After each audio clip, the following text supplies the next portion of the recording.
Greetings and welcome to the From Me to You show. I'm Dr. Clark on another fantastic, marvelous day.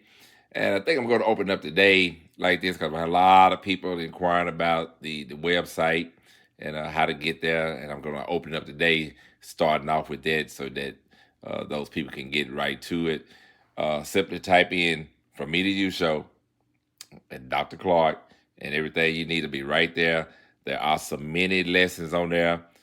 There are test questions there to help you in your personal, professional development, and some answers already provided for you too, so you can get immediate feedback once you answer the question.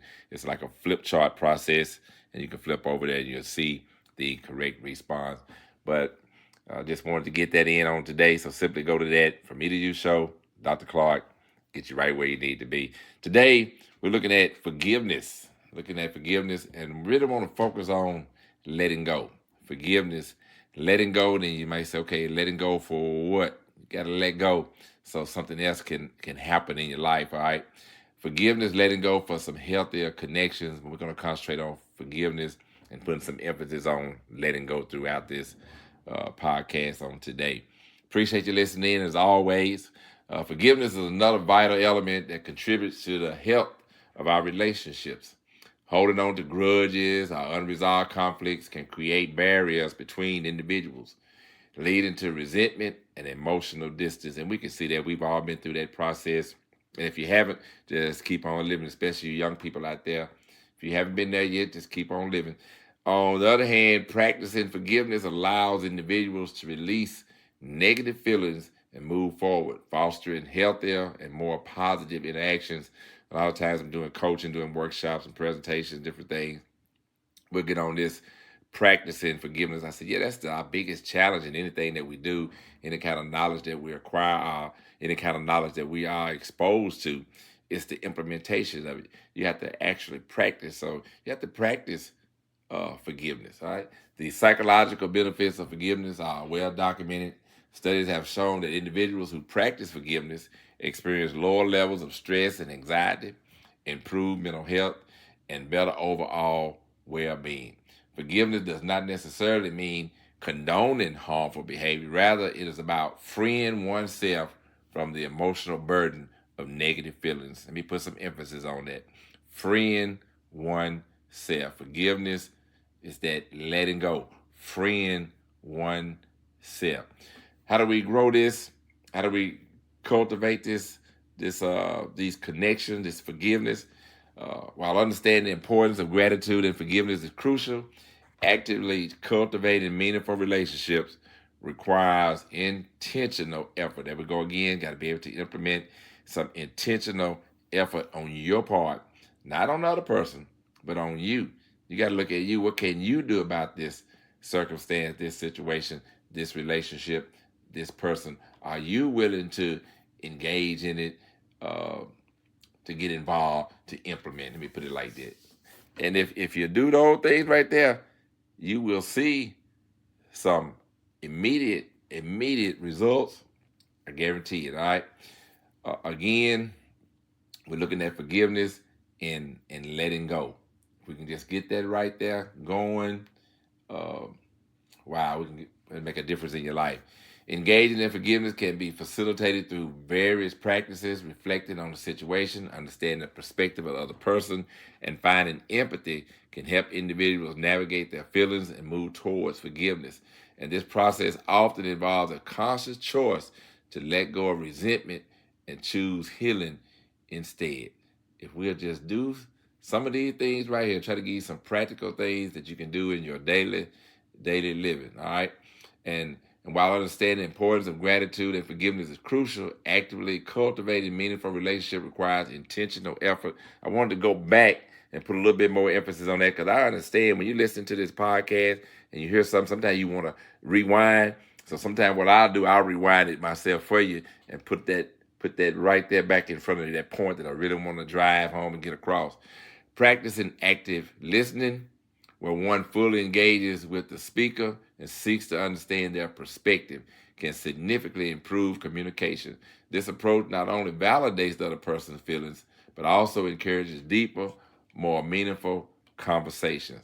Another critical aspect of nurturing relationships involves spending quality time together.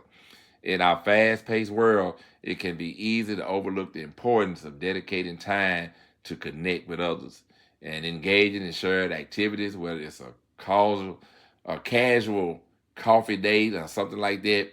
It doesn't have to be anything major. What you're really looking for is that quality, not the quantity.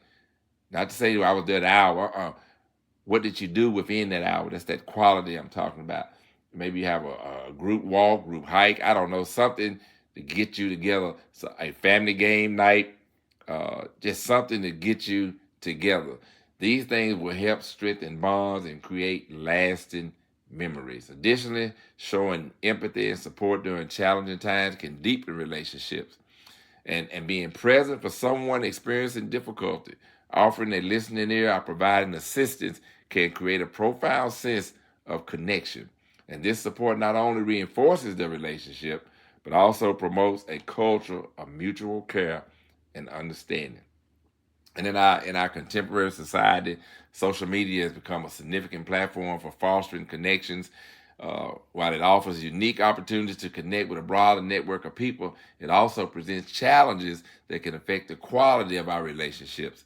Social media can enhance feelings of connection by allowing individuals to stay in touch with friends and family, share experiences, and express support. You can use it for a positive. However, it can also lead to superficial interactions and sense of isolation if used excessively.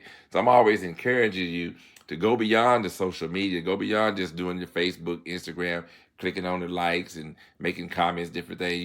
You'll start using this as your interaction, and you don't want this to be your only interaction. Not even the podcast. You don't want it to be your only interaction. You need to be around people. You need to be around others. You need to interact with others. And you say, okay, so all of this connects with forgiveness. Absolutely. You can't get it done effectively through social media. All right. You need to have some physical contact, and they need to have some presence in there, need to have some time in there. Phone calls, anything like that, that's good. All right. These other things are just little support things, support venues to help you on your journey. This podcast is for informational purpose only, and it's just to help you in your daily living. All right. To harness the positive aspect of social media, individuals should strive to balance online interactions with face-to-face connection. That's what I'm driving home. You still need that face-to-face connection and interaction if at all possible. Engaging in meaningful conversations and sharing genuine experiences can enhance relationships in the digital realm. You may be doing the FaceTime thing. That's okay. Setting boundaries around social media use, such as a limiting time spent scrolling or prioritizing in-person interactions, can also help maintain the quality of relationships. And as we look at the impact of those positive relationships, starting off with that forgiveness, starting off with letting go, and then growing their relationship by interacting in their relationship and concentrating on the quality part of it, the qualitative part of it, those things that happen in that time frame. All right. We can look at ultimately the pursuit of positive relationships closely linked to overall happiness and life satisfaction.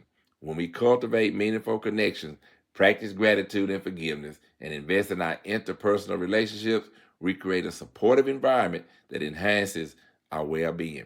And research indicates that individuals with strong social networks report higher level of happiness, lower levels of stress, and improved mental health outcomes.